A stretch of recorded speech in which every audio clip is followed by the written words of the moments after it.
لا إله إلا الله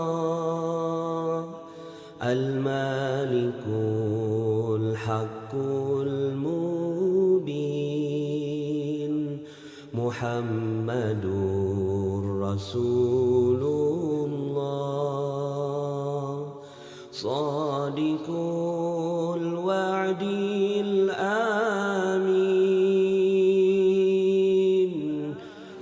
Assalamualaikum warahmatullahi wabarakatuh. Innal hamdalillah nahmaduhu wa nasta'inuhu wa nastaghfiruh wa na'udzu billahi min shururi anfusina wa min sayyiati a'malina. May yahdihillahu fala mudilla lahu wa may yudlil fala hadiyalah. Asyhadu an la ilaha illallah wahdahu la syarika lahu wa asyhadu anna Muhammadan abduhu wa rasuluh. Allahumma shalli wa sallim ala Rasulillah wa ala alihi wa sahbihi wa mawala. Wa qala Allah ta'ala a'udzu billahi minasy syaithanir rajim. Ya ayyuhalladzina amanu taqullaha haqqa tuqatih wa la tamutunna illa wa antum muslimun. Shadaqallahul azim. Para bapak dan ibu, wabil khusus takmir masjid, panitia, penyelenggara yang saya hormati, mudah-mudahan kita semuanya senantiasa mendapatkan taufik, rahmat, hidayah, barokah dan juga maghfirah dari Allah Subhanahu wa taala. Amin ya rabbal alamin. Bersyukur kepada Allah di hari yang ke berapa? 15 ya.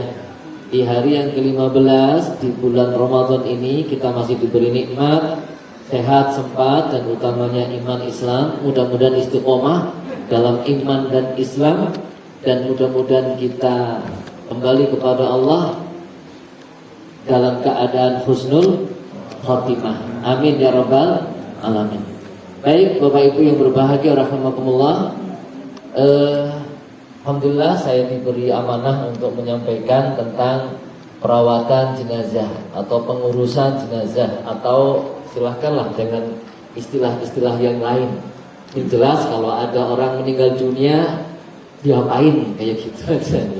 Namanya kadang-kadang ada yang menamakan penyelenggaraan penanganan kematian, monggo. Ada yang pemulasaraan jenazah, ya monggo. Macam-macam nama itu tidak ada masalah.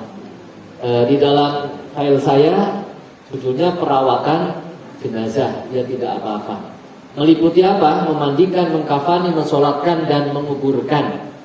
Bapak Ibu yang hadir di sini, insya Allah siap merawat, ya, tapi belum siap dirawat kayaknya.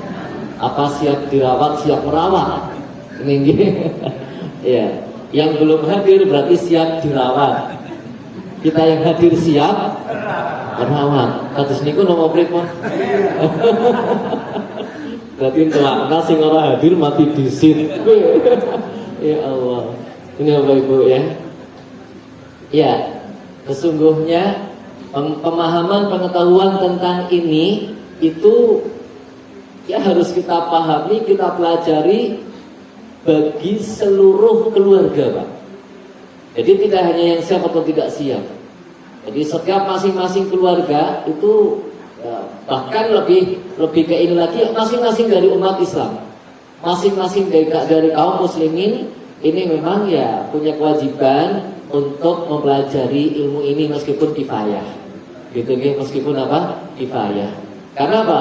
Afdolnya kalau keluarga yang meninggal si ngurusi ya keluarga afdolnya, yang memandikan ya keluarga, yang mengkafani ya keluarga, yang menguburkan ya keluarga, itu afdolnya. Afdolnya seperti itu. Maka sesungguhnya masing-masing dari kita itu memang sebaiknya mengetahui tentang bagaimana cara merawat jenazah. Bapak Ibu yang rahmati Allah Subhanahu wa taala, kita diingatkan oleh Allah dengan ayat tadi yang biasa disampaikan, ya ayyuhalladzina amanu qu ya ayyuhalladzina amanu. Tadi apa? Ittaqullaha haqqa tuqatih wa la tamutunna illa wa antum muslimun. Nah, ini ya.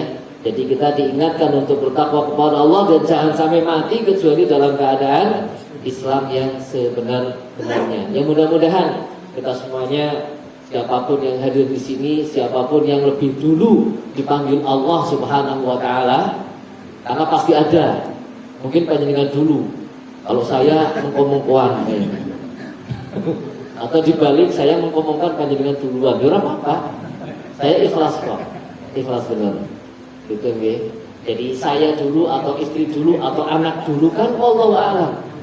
Maka sesungguhnya anak juga kudu belajar, istri juga harus belajar, suami juga kudu belajar sesungguhnya. Jadi siapa duluan yang meninggal?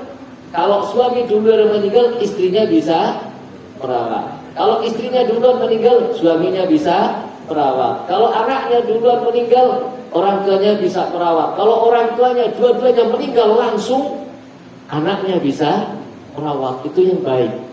Ini apa Ibu? Oke. Kalau di sini ini orang tuanya prok nih, yang mungkin berharap anaknya duluan. Ya tidak juga ya. Itu terserah Allah Subhanahu wa ta'ala. Maka setelah ini sering saya sampaikan kepada, atau di saat-saat pelatihan yang hadir, ya disampaikan kepada keluarga Pak, kepada istri, kepada anak, karena kita nggak ngerti. Sehingga ketika kita meninggal, anak kita sudah tahu, sudah siap. Itu apa Ibu? Ini penting, karena mati itu pasti, kan gitu gitu. Mati itu pasti. Baik, kita masuk saja. Yang pertama, kewajiban orang yang sedang sakit. Ini gitu. Bagaimana kalau orang yang sedang sakit? Atau dengan kata lain ya, persiapan kita menjelang kematian. Kematian itu jalannya macam-macam. Kalau sakit memang bisa persiapan. Tapi kalau kematian datangnya bukan dari jalan sakit, ya nggak bisa persiapan. Lagi sholat, meninggal, ada apa tidak? Ada. Alhamdulillah kalau sholat, bulan Ramadan lagi sholat, lagi ya Allah puasa, meninggal dunia, wah luar biasa. Apalagi hari Jumat, apalagi sedang umroh, ya Allah, ini suatu hal yang kenikmatan yang luar biasa. Oke, betul Pak. Sebenarnya berangkat mau segera dan mudah-mudahan meninggal di sana. Ini. Jadi kalau saya benar kepingin ya meninggal itu ya kalau nggak hari Jumat di bulan Ramadan atau ketika haji atau umroh. Tapi sampai sekarang belum dipanggil oleh Allah. Haji 4 kali ya sudah. Ternyata urip sampai sekarang. Kalau mengalami Jumat, sudah berkali-kali Jumat, juga masih hidup. Memang Allah belum menentukan ajalnya. Gitu ya. Ramadan sudah berapa Ramadan? Kepengen meninggal di Ramadan, masih hidup sampai sekarang. Allah belum menentukan ajalnya. Manusia punya keinginan boleh, tapi tetap yang menentukan adalah Allah Subhanahu wa ta'ala. Baik. Yang pertama, bersikap sabar. Jadi orang ketika sakit ya, itu supaya bersikap sabar. Dalam hal ini kita lihat di dalam hadis yang diriwayatkan oleh At-Tirmidzi di dalam kitab Suratul Munir juz 3 halaman 358. Dari Abu Hurairah radhiyallahu anhu anna Nabi sallallahu alaihi wasallam qala man marida fa sabara wa radiya biha 'anillahi kharaja min dhunubihi kayaumi waladathu ummuhu. Ini apa itu? Jadi kalau kita diuji sakit oleh Allah, ikhlas, ridho, ya, jangan sampai bersulat dan sebagainya. Tapi ikhlaskan ridho, insya Allah akan dilepaskan dosa-dosanya seperti bayi yang baru lahir. Ini kan luar biasa, seperti bayi yang baru lahir. Monggo, yang mudah-mudahan kita sih meninggalnya jalannya sih kepenak lah, tidak merepotkan keluarga dan sebagainya, kan begitu. Tapi kalau Allah menghendaki jalan kematian melalui sakit terlebih dahulu, nah itu kita terima, ikhlas, ridho, maka apa? Kharaja min dhunubihi kayaumi waladathu ummuh. Jadi akan dikeluarkan dosa-dosanya seperti bayi yang baru lahir. Ini ketika kita ridho dan sabar. Baik. Kemudian berikutnya, senantiasa berikhtiar dengan berubah. Nah ini tidak boleh putus asa, tidak boleh putus asa. Karena memang kita diperintahkan oleh Rasulullah untuk berubah ketika sakit. sakit. Ajalah uslah mati ya ora apa-apa. Ya tidak. Kalau sakit ya berobat. Kita lihat dalilnya di sini. Hadis riwayat At-Tirmidzi juga bahwasanya kalau Arabu ya Rasulullah. Jadi ada orang Arab Badui itu bertanya kepada Rasulullah SAW, ya Rasulullah, ala natadawau, apakah kami harus berobat? Nabi menjawab, na'am ya ibadallah, tadawau, iya wahai Allah, berobatlah kamu sekalian. Itu salah satu hadis terkait dengan kita supaya berobat. Hadis yang lain, tadawau wala tadawau bil haramin, dan janganlah kamu berobat dengan yang haram. Kita berobat tapi berobat dengan yang benar, yang halal. Ini Bapak.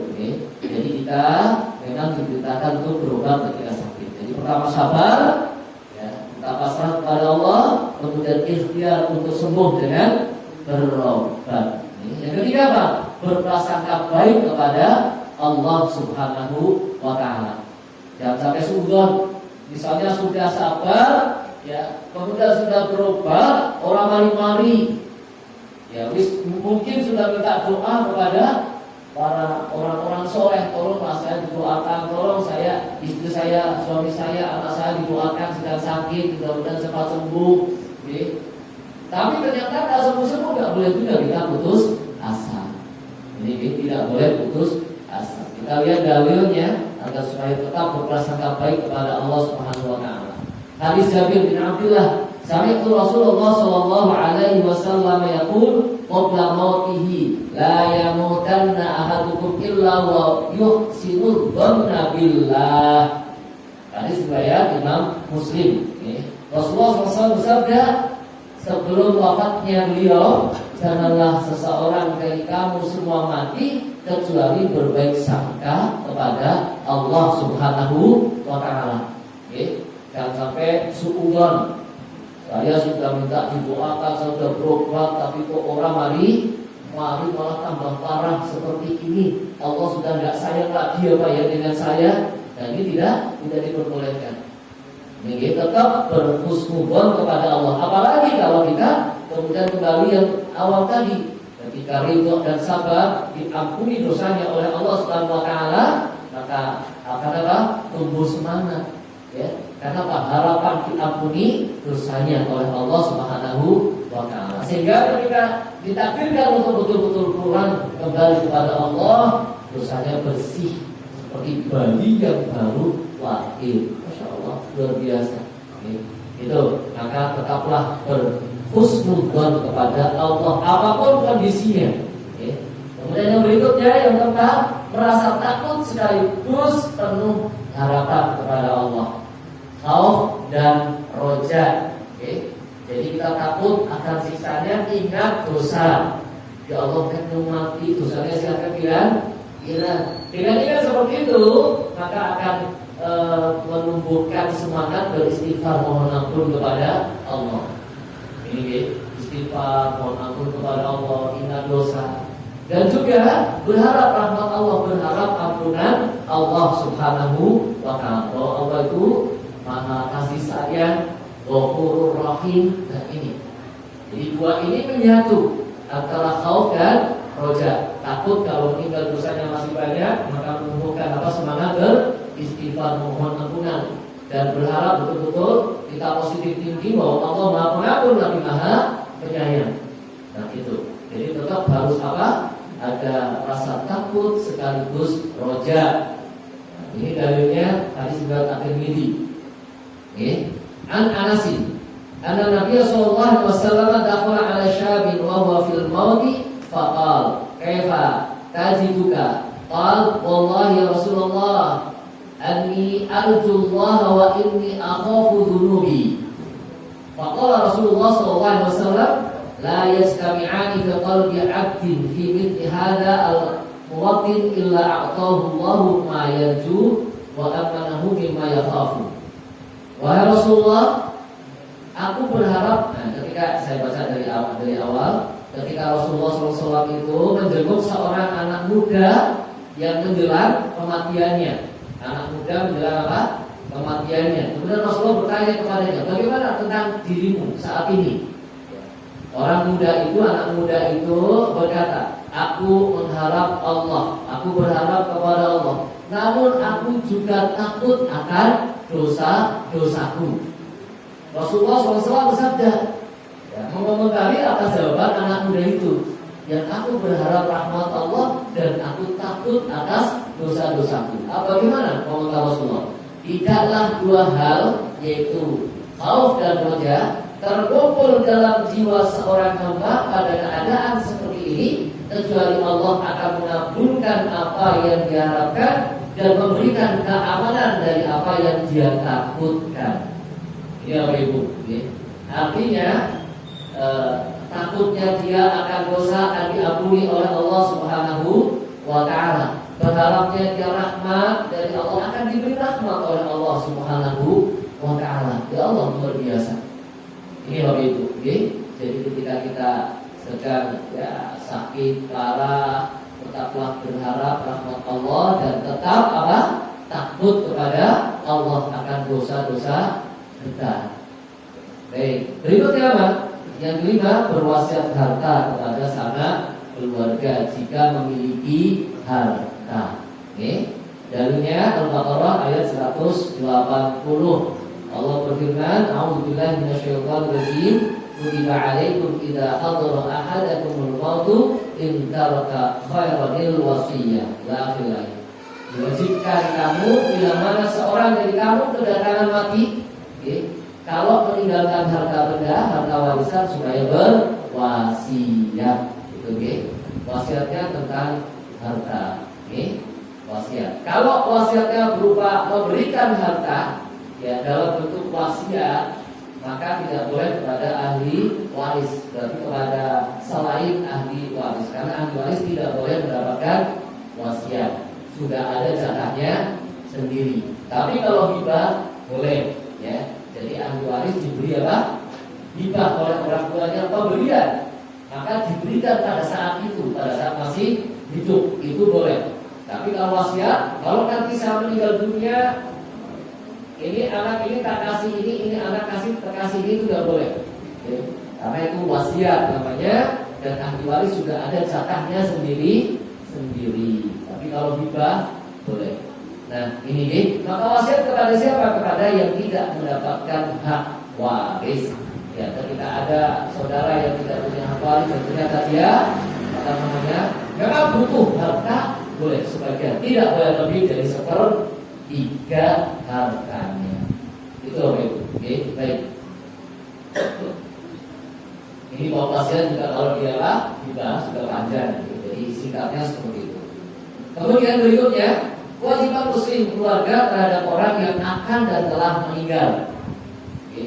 Di kewajiban kita sesama muslim ketika ada keluarga ataupun tetangga yang akan ataupun telah meninggal dunia. Yang pertama, menalkinkan, menuntun dengan lafaz kalimat tauhid, la ilaha illallah. Ini syariatnya. Maka jangan dikurangi ataupun ditambah. Jangan dikurangi, ini kurang bisa gawa semono. Kemudian Allah baik. La ilaha illallah kedawan. Kemudian talqin Allah. Jangan. Karena apa? Karena seseorang ketika sakaratul maut mampu atau tidak mampu membaca la ilaha illallah, itu bukan urusan kita. Urusan siapa? Allah Subhanahu wa Ta'ala. Allah yang memampukan atau tidak memampukan seseorang pada akhir hayatnya membaca la ilaha illallah. Karena di dalam hadis ini mempengaruhi sekali. Maqala la ilaha illallah fi akhir hayati dakhala jannah. Maka itu bukan urusan kita. Urusan kita yang menuntun orang yang sedang sakaratul maut sesuai syariat, la ilaha illallah. Itu Bapak Ibu, bisa orang ya semua bukan urusan kita. Dalilnya jelas, hadis Abu Sa'id Al-Khudri an Nabi sallallahu alaihi wasallam qala laqinu mautakum la ilaha illallah. Wal jamaah ila Bukhari. Jadi Hadis ini menegaskan Rasulullah SAW bersabda, talqinlah, tuntunlah orang yang akan meninggal dengan mengucapkan la ilaha illallah. Caranya bagaimana? Yang pelan, dituntunkan di telinga kanan. Yang pelan, la ilaha illallah. Jangan diperintah. Ucapkan ini, ucapkan jangan, Pak. Jadi nanti mau sampai dia jawabnya moh. Betul, itu bisa terjadi masalahnya. Mau sampai jawab moh, nggak mau, jangan. Jadi nggak perlu diperintahkan ini tirukan ya jangan. Pokoknya bisikkan dengan lembut di telinga kalimat la ilaha illallah, la ilaha illallah, la ilaha illallah. Satu kali kita diam dulu, la ilaha illallah. Kok enggak nyaut, ulangi lagi. Jangan berulang-ulang. Pokoknya satu kali tunggu dulu. Kalau dia sudah nyaut dan sudah mengucapkan la ilaha illallah, stop sudah. Jangan diajak bicara apapun. Dan cukup sekali saja. Itu Ibu. Kalau sudah lengkap la ilaha illallah, alhamdulillah. Mudah-mudahan sampai meninggal itulah sebagai apa? Kalimat terakhir yang diucapkan. Hal yang kayak gini tidak sembarang orang, adalah kehendak Allah Subhanahu wa taala. Ustaz, Yai, Syekh, Habib, apa ini? Gus, wali, belum tentu. Apakah Habib mesti bisa la ilaha illallah? Belum tentu. Apakah Gus mesti la ilaha illallah? Belum tentu. Apa ini? Wali belum tentu juga. Karena apa? Karena itu dianggap wali oleh orang. Belum tentu dia wali yang sebenarnya di sisi Allah. Yang tahu kan hanya Allah yang sebenarnya. Kan gitu kan?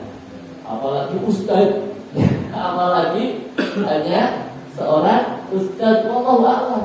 Apalagi hanya santri, membuat. Apalagi hanya Islam saja. Orang tahu ngaji ya orang tahu, wallahu a'lam. Nah ini belum tentu. Itu rahasia Allah Subhanahu wa taala. Itu ya. Maka siapapun husnul khatimah bisa mengucapkan la ilaha illallah atau tidak pada akhir kehidupannya, itu bukan urusan kita. Urusan kita adalah menuntun orang yang sedang sakaratul maut dengan la ilaha illallah. Mudah-mudahan kita termasuk orang-orang yang dimudahkan oleh Allah Subhanahu wa taala agar di akhir kehidupan kita bisa mengucapkan kalimat tauhid ini. Amin ya rabbal alamin. Baik. Berikutnya yang kedua, menghadapkan ke arah kiblat. Kalau kita lihat di dalam kitab-kitab fikih, ya, al-fiqh ala madhhabil arba'ah dan juga al-fiqh Islam al-adillatu fikih sunnah dan sebagainya. Bagaimana cara menghadapkan ke arah kiblat? Ternyata ulama itu berbeda-beda. Ya. Dan pada intinya adalah ada beberapa metode. Pertama, bisa dihadapkan ke arah timur, kemudian dibantali simandan dhuwur. Itu nggih. Jadi dibantali simandan dhuwur, wajahnya menghadap ke arah kiblat. Atau dihadapkan ke arah utara, dimiringkan ke sebelah kanan seperti ketika menguburkan. Itu menghadap kiblat. Itu Bapak Ibu. Jadi memang diperintahkan, disunahkan untuk menghadapkan orang yang sakaratul maut menghadap ke arah kiblat. Seperti itu. Ini kita lihat dalilnya Al-Hakim. Imam Al-Hakim wal Baihaqi an Abi Qatadah an al-Barra' bin Ma'rur awsa ay wajjaha ila al-qiblati. Faqala Rasulullah sallallahu alaihi wasallam asaba al-fitrah. Menurut hadis Abu Qatadah bahwa Barra' bin Ma'rur yang berwasiat supaya ketika dia meninggal dunia dihadapkan ke arah kiblat, maka Rasulullah SAW mengutari ia mencocok di fitrah. Nah, ini meskipun bukan wajib. Ini Bapak Ibu. Jadi ketika ada orang sakaratul maut, kita nunggoni hadapkan ke arah kiblat. Bujur ngetan, kakinya sebelah barat boleh, kemudian apa? Bantalnya ditinggikan sehingga ya seperti itu ya. Dia menghadap ke arah kiblat atau mujur ngalor kemudian dimiringkan ke sebelah kiri, itu boleh. Nah, kalau bisa mujur ngalor, mujur kidul itu juga boleh. Dimiringkan ke sebelah. Kalau mujur kidul berarti miring ke arah kiri ya. Kalau ngalor ke arah kanan. Gitu oke. Jadi tidak ada ketentuan mujurnya, Pak.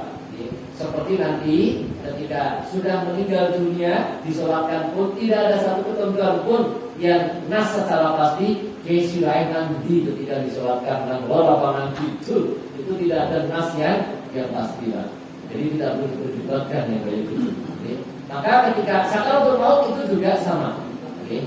Sama. Yang penting apa? Hadapkan ke arah kiblat sesuai dengan kondisi tempat masing-masing. Itu oke. Okay. Baik.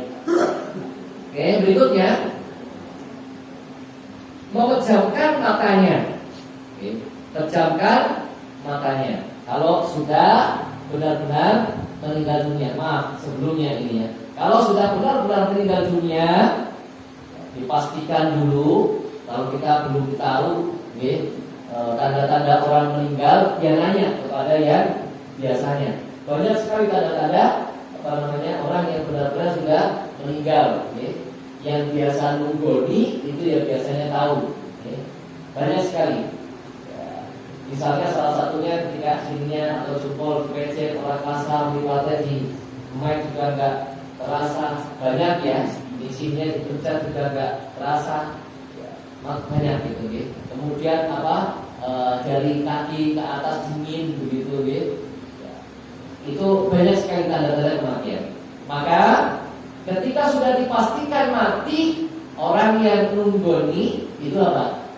Ucapan yang pertama kali tentu adalah inna lillahi wa inna ilaihi raji'un. Itu Bapak Ibu. Inna lillahi wa inna ilaihi raji'un. Kemudian apa? Menutupkan kedua matanya. Maka tutup, pejamkan matanya, seret. Nah, kalau mulutnya kok tidak bisa nutup, mulutnya kok mana baik, maka ditutup matanya. Matanya ditutup, matanya. Makanya dulu dia berjelas ya. Pertama, inna lillahi wa inna ilaihi raji'un, tutup matanya, pejamkan matanya, diusap. Kalau sudah tutup, mulutnya kok ternyata masih terbuka, ditutup kok orang belum balik mangi, maka apa? Diikat. Jadi mengikat janggut ini indal hajah ketika dibutuhkan. Tapi kalau seseorang meninggal sini sudah memang sudah rapat, ya tidak perlu diikat lagi, tidak perlu. Jadi mengikat janggut ini tidak ada syariatnya. Itu karena ada hajah, ada kebutuhan, gitu ya. Jadi karena ada kebutuhan. Kalau mulutnya ternyata apa? Buka baik. Ya, ditutup malah maling diikat. Itu karena ada kebutuhan. Maka al-hajah itu kan manzilah atau darurat. Jadi kebutuhan itu menduduki kedudukannya darurat. Maka ya harus dilakukan ikat. Nah, biar rapat. Begitu, oke. Setelah inna lillahi wa inna ilaihi raji'un, makanya dipejamkan, dan ketika mulut terbuka juga ditutup mulutnya. Bila perlu diikat, kemudian mendoakan. Doanya bagaimana? Nah, ini yang banyak belum hafal, belum ngerti. Doa sesaat setelah kita mengetahui kematian seseorang. Ini bisa diamalkan bukan hanya ketika kita menutup mata, tapi sesaat setelah kita mendengar kematian seseorang, kita bisa menggunakan doa ini. Ini doa di luar sholat. Kalau Allah maghfirlahu warhamhu wa'afihi wa'afu itu kan doa sholat. Yang kemudian sering kita pakai untuk doa di luar sholat. Mendengar kematian lewat WA, tulis Allah maghfirlahu warhamhu wa'afihi wa'afu itu doa di dalam sholat. Kalau kita lihat Rasulullah mendoakan orang yang meninggal dunia di luar sholat, ini Pak. Jadi bagaimana? Allahumma maghfir li Abi Salamah. Ini kasusnya adalah ketika Rasulullah SAW itu menjenguk Abu Salamah yang sedang sakit kemudian sampai ajalnya. Ya.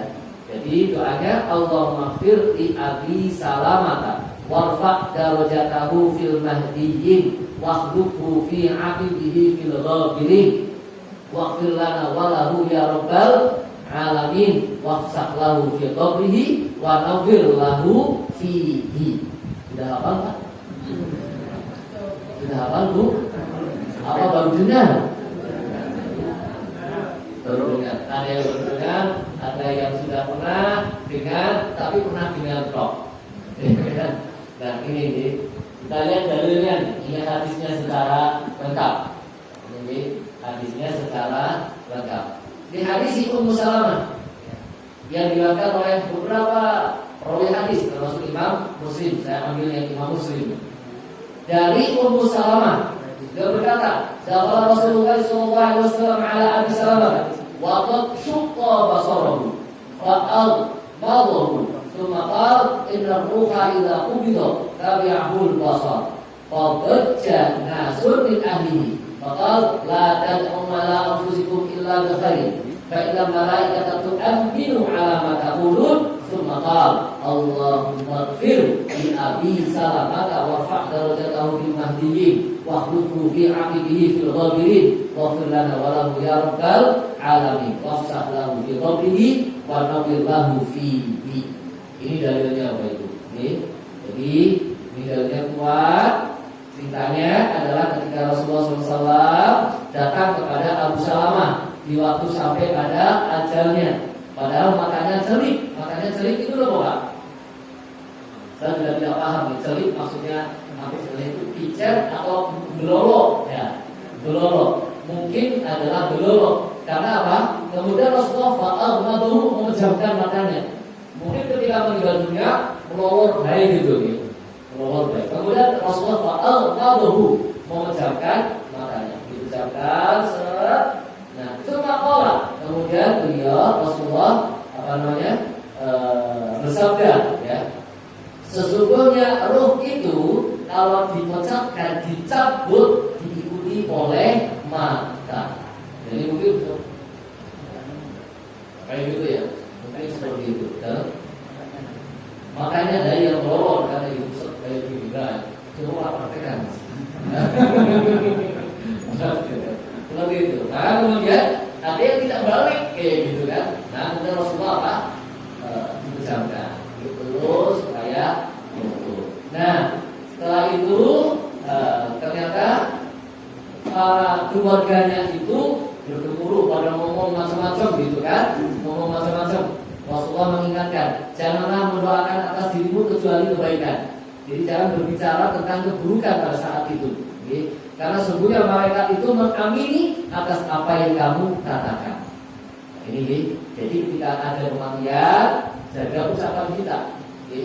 Jaga betul-betul ucapan kita. Jangan berucap untuk diri kita ataupun untuk jenazah yang jelek. Itu Bapak Ibu. Okay? Kemudian Rasulullah mendoakan jenazah itu.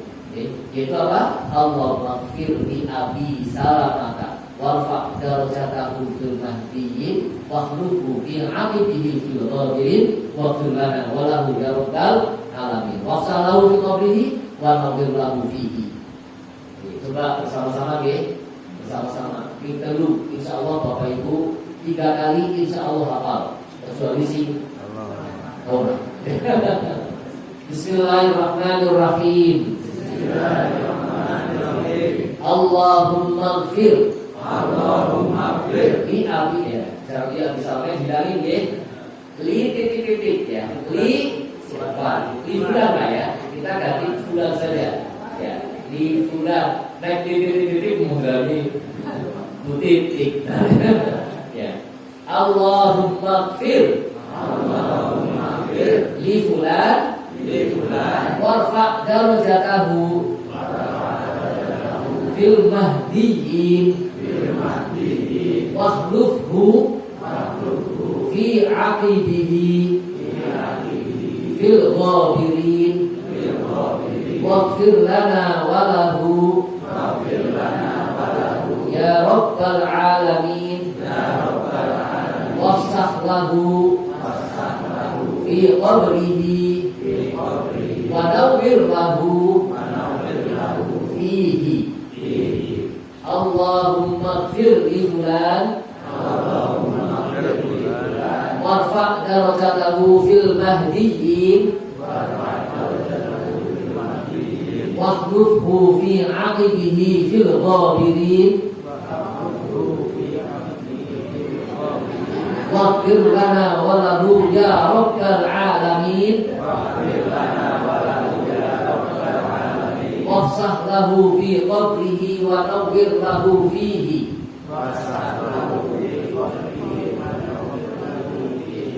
Seorang benar.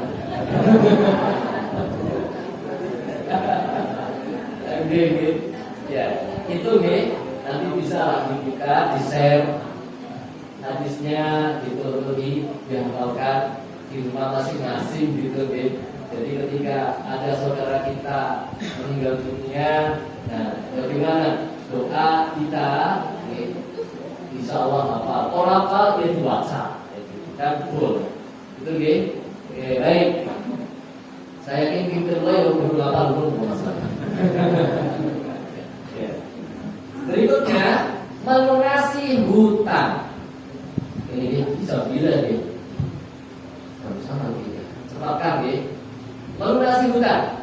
Ini penting juga Bapak Ibu. Ya.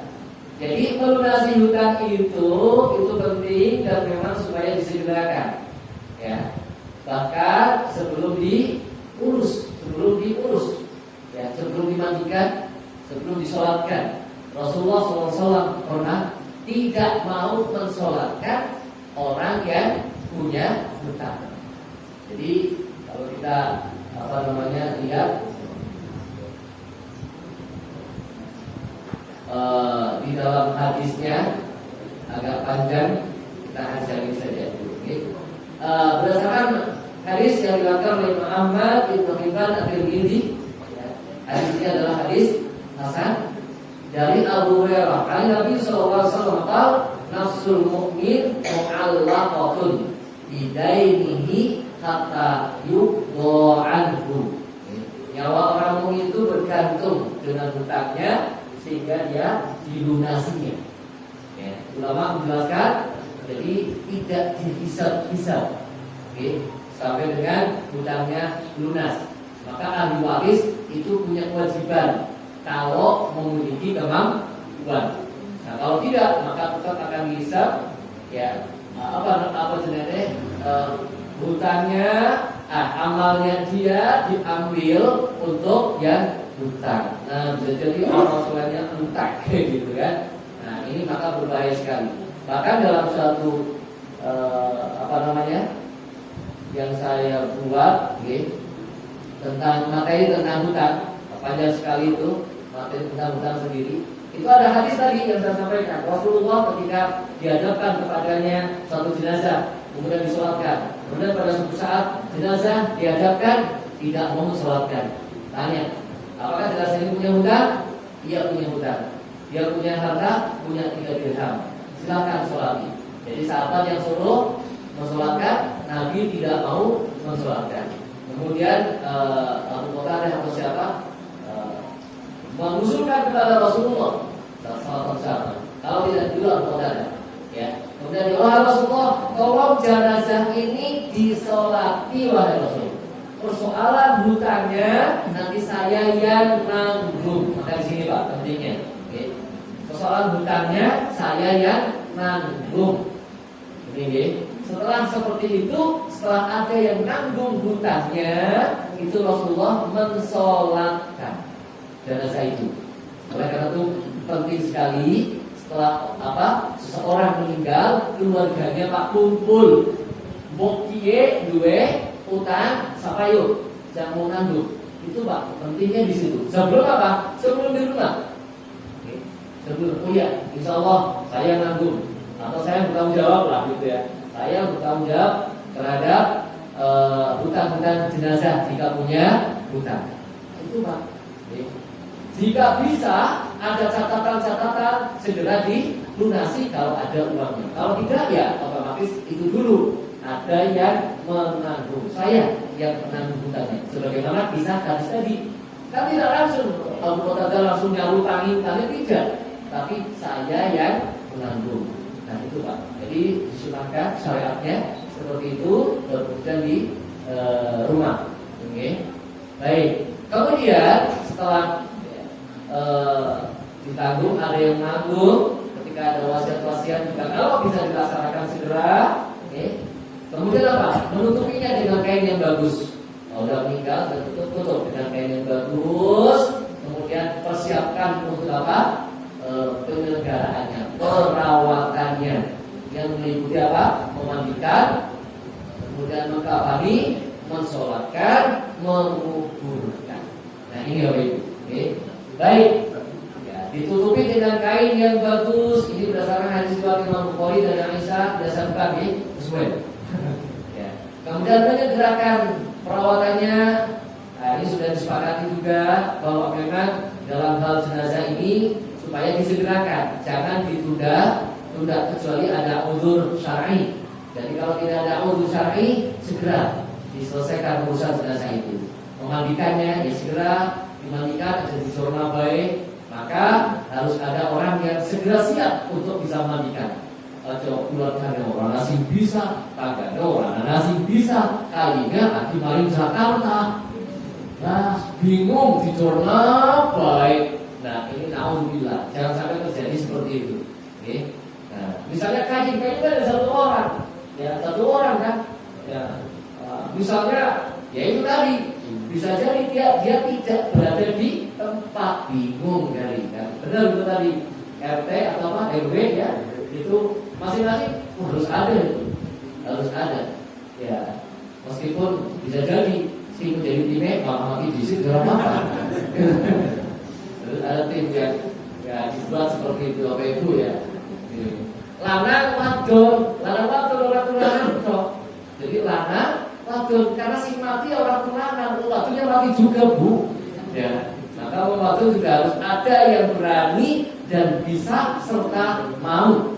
Gitu ya, berani, bisa dan mau. Itu harus ada. Bapak Ibu, karena kalau tidak ada sama sekali dosa kabeh. Tapi kalau ada satu dua yang mau bisa, ya, sudah tidak berdosa yang lain karena fardunya fardu kifayah. Baik, mengumumkan kepada kerabat dan teman-teman. Ini mengumumkan kepada kerabat tentang kematiannya. Sebagaimana Rasulullah mengkabarkan kepada para sahabat yang lain tentang kematian Raja Najasyi misalnya. Jadi boleh kita mengumumkan kematian seseorang. Bagaimana kalau mengumumkannya di masjid? Ya, itu istilah. Ada yang membolehkan, ada yang tidak membolehkan. Silakan terserah pilih ilmuwan gitu ya. Jadi yang misalnya nggak boleh ya sudah, jangan lewat masjid. Berarti lewat apa? Itu terserah. Kalau boleh karena itu kemaslahatan umat dan hanya sekedar mengumumkan saja, tidak ada kata-kata yang lain. Ya, tidak ada pemujaan dan sebagainya, maka silakan. Itu okay. Yang penting si A telah meninggal dunia pada jam segini hari ini dan insyaallah akan dimakamkan hari ini jam sekian, selesai. Nah, itu juga tidak menampakkan itu adalah kemaslahatan umat. Itu okay. Oke, itu diumumkan. Baik, berikutnya kita masuk pada cara memandikan. Jadi peraknya sudah, okay. Ada pertanyaan nggak tentang perak ini? Tidak ada, terima kasih. Langsung ke memandikan, okay. Dalam? Oh ada, monggo. Maksudnya juga jadi menyegerakan apa tentang perawatan. Untuk masalah penguburan itu ada batas waktunya nggak? Misalnya menyegerakan boleh. Misalnya meninggal pagi harus segera atau dalam waktu hari itu juga. Ya, yang paling longgarnya pada hari itu, Sehingga kalau dikatakan sudah hari berikutnya itu sudah menunda. Tapi kalau dirawat pada hari itu sudah disebut sebagai menyegerakan. Itu ya, disebut sebagai menyegerakan ya pada hari itu. Kemudian lebih segera lagi, ya ketika tidak ada uzur apa-apa, segera. Itu relatif waktunya. Misalnya sudah meninggal sot gitu ya, sudah meninggal peraknya sudah seperti segera siapkan alat pemandian, alat pengkafanan. Nah ini waktunya ya relatif. Ya masih menyiapkan mandul suwe dan sebagainya, tapi segera. Itu segera yang lebih spesifik lagi, gitu ya. Nah kemudian masih dikatakan segera ketika dilaksanakan pada hari itu juga, tidak ditunda hari berikutnya. Itu gitu, oke? Ya, meskipun ditunda sedikit, tapi pasti pada hari itu, nah itu masih tidak dikatakan menunda-nunda, tapi masih dalam kategori segera. Lebih baik lagi, ya sudah, orang satu bapak-bapak. Bahkan misalnya ada keluarga yang jauh, gitu, oke? Ada keluarga yang jauh, ya dikandani. Salah saya langsung suruh segera. Ini sudah dimandikan, sudah dikafani, sudah disolatkan, tinggal dibawa ke kuburan, kuburan sudah siap. Maka anaknya suruh ikhlas, aja nunggu-nunggu supaya teman atau orang Bali gitu kan, suruh ikhlas karena sudah siap semuanya, ya segera seperti itu. Kecuali kuburan belum siap, nah itu syar'i yang umumnya seperti itu, ya. Allah Akbar. Oke, baik, memandikan jenazah, persiapannya, oke. Sebelum persiapan memandikan tentu, ya saya Bapak Ibu, persiapkan dulu juga. Kecuali ada dua timnya, ada dua tim memandikan dan tim mengkafani. Tapi kalau tidak ada, kafan dulu yang disiapkan, Pak. Oke, jadi kafan dulu yang disiapkan. Kalau timnya hanya satu, ya. Jadi sebelum mandikan, kafannya dulu siapkan, potong-potong, siapkan mejanya, talinya disiapkan, ya dengan ya berbagai macamnya yang dibutuhkan. Kalau sudah siap baru dimandikan. Masalahnya kalau tidak dimandikan sudah selesai, ternyata kafannya belum siap, datang mengenai mami, kan gitu. Nah ini maka yang baik kalau timnya cuma satu, ya kain kafannya dulu disiapkan, baru kemudian dimandikan. Kalau timnya dua, satu tim memandikan, satu tim menyiapkan kafannya. Nah itu seperti itu. Oke, baik. Persiapan memandikan, mempersiapkan air. Ada 3 jenis air, yaitu air bersih, tidak dicampur apapun, air mutlak. Kemudian air yang dicampur dengan daun bidara atau dicampur dengan sabun. Ya sudah, ambil daun bidaranya. Sudah, ya. Air dicampur dengan daun bidara atau sabun. Dan kemudian air yang dicampur dengan kapur barus. Jadi ada 3 macam air. Kemudian juga persiapkan handuk dan yang lainnya. Ini, jadi itu persiapan pertama. Kemudian memandikan jenazah di tempat tertutup, ruangan tertutup. Kalau misalnya di luar ruangan, maka sekat dengan kain. Dan orang yang tidak memandikan itu dilarang ngelongok. Kadang-kadang ada juga, ya Allah, gak boleh. Harus ada yang jaga, ya jangan sampai ada yang ngomong. Itu nggak boleh, Pak. Jadi yang ngurusin jenazah, yang melihat jenazah, ya cukup yang memandikan saja. Karena rawan fitnah. Kalau jebule jebule jenazah. Kayak gini, oh fitnah itu sudah. Itu maka hati-hati. Jadi memandikan jenazah di tempat yang tertutup. Jika dimandikan di tempat terbuka harus memakai hijab penutup sehingga tidak bisa terlihat oleh orang yang tidak sedang memandikan jenazah. Itu Pak. Kalau RT RW punya kain khusus, ya, yang ketika memandikan tinggal berat gitu, tarik, oh bagus sekali Pak. Tinggi, ya harus lebih tinggi dari orang biar tidak mudah dilongok kan. Tinggal dari gelap seret sudah. Ini bagus banget gitu, meskipun sapa di sini secara kambo ya, sapa. Berikutnya orang yang memandikan. Orang yang memandikan jenazah diutamakan dari keluarga, Pak. Ya. Jika tidak ada yang sanggup, diusahakan orang-orang yang memahami tentang cara memandikan jenazah sesuai sunnah. Kalau keluarga orang masih bisa, kalau ada yang bisa ya orang lain yang paham, ya, sesuai dengan sunnah. Bila jenazahnya laki-laki maka yang mandikan laki-laki. Kalau jenazahnya perempuan yang mandikan perempuan, kecuali suami istri. Boleh suami memandikan istrinya, istri memandikan suaminya. Seperti ketika masih hidup. Ya, Ketika masih hidup kan boleh saling memandikan, gitu ya Bu ya. Ini Rasulullah biasa mandi bareng dengan Aisyah. Ya, kalau kalian kan belum pernah mandi bareng dengan istri, wah ini udah sunnah ya namanya. Ya, gitu.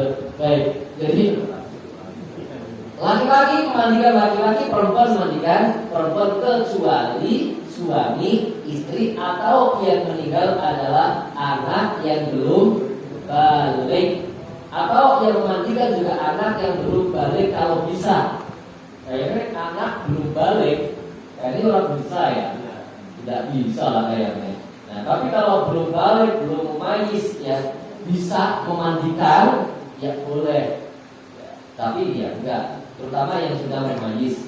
Nah ini Bapak Ibu, ini ya. Jadi anak juga sama. Kalau anak meninggal sudah balik, anak perempuan meninggal sudah balik, maka bapaknya tidak boleh memandikan. Kalau anak laki-laki sudah balik meninggal dunia, maka ibunya tidak boleh memandikan. Tapi kalau belum balik masih anak-anak, boleh. Oke, boleh. Baik, ini hadis riwayat Ad-Darqutni dan seterusnya. Jadi tidak saya buka lagi. Baik. Kemudian cara memandikan. Ya, cara memandikannya seperti apa? Niat ikhlas karena Allah Subhanahu wa taala. Ya. Kemudian membaca basmalah. Bismillahirrahmanirrahim. Dalilnya adalah dalil umum. Tidak ada dalil khusus, Pak. Jadi, tidak ada dalil khusus di dalam hadis bacaan apa yang dibaca saat akan memandikan. Secara khusus tidak ada. Oke. Jadi menggunakan dalil umum. Segala amalan yang baik diawali dengan Bismillah. Kullu amrin tibarin la yutau fi Bismillahirrahmanirrahim apa? Nah ini. Maka amalan yang baik, amalan yang bukan maksiat, maka disunahkan untuk mengawalinya dengan membaca Bismillah. Ini dari umum. Jadi niat dalam hati dengan ikhlas karena Allah, kemudian Bismillahirrahmanirrahim. Menutup jenazah dengan kain yang bagus. Nah ini nih, jenazahnya, auratnya maksudnya ditutup dengan kain yang bagus, auratnya. Kalau laki-laki ya dari pusar sampai lutut ditutup, oke? Ditutup. Jadi jangan dibuka, berat ditutup tetap. Bagaimanapun sudah meninggal dunia, orang yang hidup tidak boleh melihat aurat orang lain meskipun sudah meninggal dunia, dan tidak boleh memegang secara langsung aurat jenazah itu. Itu oleh itu. Oleh karena itu supaya apa? Pakai sarung tangan. Ketika membersihkan nanti kotorannya, ya pakai sarung tangan, tidak langsung dengan tangan terbuka. Ya, tangan terbuka karena akan menyentuh aurat. Nah ini Bapak Ibu, jadi tetap tidak boleh menyentuh aurat jenazah. Ini Bapak Ibu. Kemudian membersihkan kotorannya. Nah, jadi pertama yang dilakukan adalah membersihkan kotorannya. Hal-hal lain yang teknis lain itu tidak saya sebutkan, seperti membuka bajunya, ya otomatis lah. Otomatis ya, membuka bajunya. Itu otomatis lah ya. Jadi ketika sudah siap di tempat pemandian, ya niat ikhlas karena Allah, ya kemudian aurat ditutup dengan kain yang bisa menutupinya, kemudian buang kotorannya terlebih dahulu. Kalau ada bahasa orang itu apa? Sundang, ya. Bahasa orang itu jadi disundang. Disundang itu apa? Dibuang kotorannya, ya, dikoroti. Diangkat kepalanya, gegernya, ya. Jadi kalau rebahan begini dan diangkat miring berapa derajat seperti ini Pak? 65. Kalau begini berapa derajat? 90. 45 derajat lah. Diangkat 45 derajat, kemudian perutnya diploroti, ya, diploroti agar supaya kotorannya keluar, agar supaya kotorannya keluar. Nah ini. Ya. Kemudian kalau keluar dicebokin, meskipun tidak keluar pun ya barangkali ada keluar sedikit dan sebagainya, dicebokin, ya. Dicebokin itu ya diinjakkan, siram sambil dibersihkan pakai tangan kiri yang apa? Ada sarung tangannya, oke? Jadi ada sarung tangannya, dicebokin. Baik kotoran yang keluar dari depan ataupun kotoran yang keluar dari belakang. Itu dibersihkan. Itu apa itu? Dan membersihkannya jangan berlebihan. Ada yang membersihkannya berlebihan, harus dilupakan. Ya, tidak, jangan berlebihan. Seperti kita cebok saja, seperti itu. Kita cewok. Ya, iya betul ya. Ya betul. Bahasa halusnya apa sih? Ya cewok. Walik ya walik. Nah itu walik. Walik anak kecil. Ya seperti itu. Nah itu seperti kita membersihkan lah, membersihkan kita kotorannya sudah seperti itu. Jangan berlebihan. Itu seperti itu Pak. Oke. Kemudian Bapak mulai memandikan jenazah dengan membasuh anggota wudhu. Ini tentang membasuh anggota wudhu, apakah membutuhkan atau hanya membasuh. Ulama ikhtilaf. Ulama berbeda pendapat. Ada yang ya dibutuhkan seperti wudhu, bahkan ada yang mengatakan dia tetap berkumur-kumur dengan menghirup juga air ke dalam hidung. Dikumur-kumurkan, dihirupkan air ke dalam hidung. Saya berpikir kalau begitu sih punya caranya ya gitu. Itu di fikih mata ada Pak. Dan yang lain meninggalkan berkumur-kumur dan menghirupkan hidung. Nah itu, jadi menghirup air ke dalam hidung berkumur-kumur itu ditiadakan. Ada yang berpendapat seperti itu. Ada yang berpendapat juga tidak dibutuhkan, tapi dimulai dari anggota wudhu membasuhnya. Kalau saya lebih sepakat dengan itu. Jadi memulainya dengan mengguyur membasahi anggota wudhu sebelah kanan dulu. Jadi bukan membutuhkan. Yang berpendapat membutuhkan yang monggo gitu ya. Jadi kalau saya sendiri dalam praktek tidak membutuhkan, tapi memulai dari anggota wudhu. Ini ada ikhtilaf para ulama. Kalau kita lihat dalilnya, ini dalilnya di hadis Ummu Athiyyah qalat qala Rasulullah sallallahu alaihi wasallam fi ghasli ibnatihi. Jadi Rasulullah SAW bersabda ketika anak perempuan beliau itu meninggal dunia, ibda'na bimaya minha wa mawadhi'il wudu'i minha. Ini. Jadi perintahnya Rasul. Jadi Rasulullah tidak memandikan sendiri ini. Jadi yang lain ya, sahabi ya, yang memandikan. Mulailah dengan anggota kanannya di dalam memandikan dan anggota wudhunya.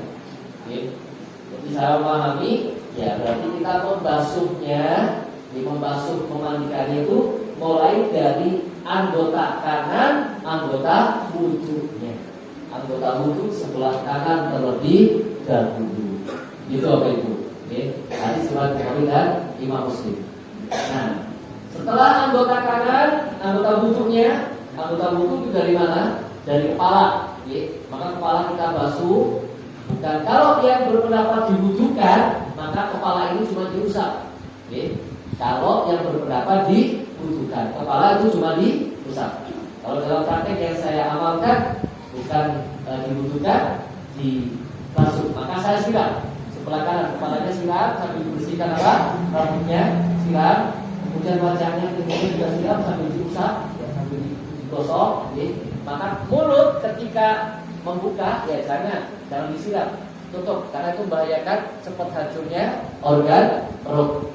Maka tutup. Itu tadi ya di awal diikat ya, sehingga ketika dimandikan tidak masuk apanya airnya ke dalam mulut. Sebelah kanan siram dulu, baru kemudian tangan anggota wudhu dari siku siram sebelah kanan tangan, kaki sebelah kanan, kaki dari mata kaki siram. Nah baru kemudian sebelah kiri anggota wudhu sebelah kiri, kepalanya kita siram, wajahnya, kemudian tangannya, kemudian kakinya. Oke, sudah disiram anggota wudhunya, baru badannya. Badannya secara keseluruhan dari kanan dulu, kanan seret, ya siram semuanya, ya, sambil diusap pelan, halus usapnya dari atas ke bawah, aja digosok-gosok kayak dengan mandi gitu kan ya. Jos, itu tidak. Oke. Nah, bahkan ulama yang disepakati itu kan apa? Dikatakan cukup memandikan jenazah ketika seluruh anggota jenazah itu basah kena air. Itu sudah cukup seluruhnya. Seluruh anggota tubuh jenazah kena air semuanya itu sudah sah. Tapi jangan sampai karena berdalil seperti itu cekel sikile lobok namanya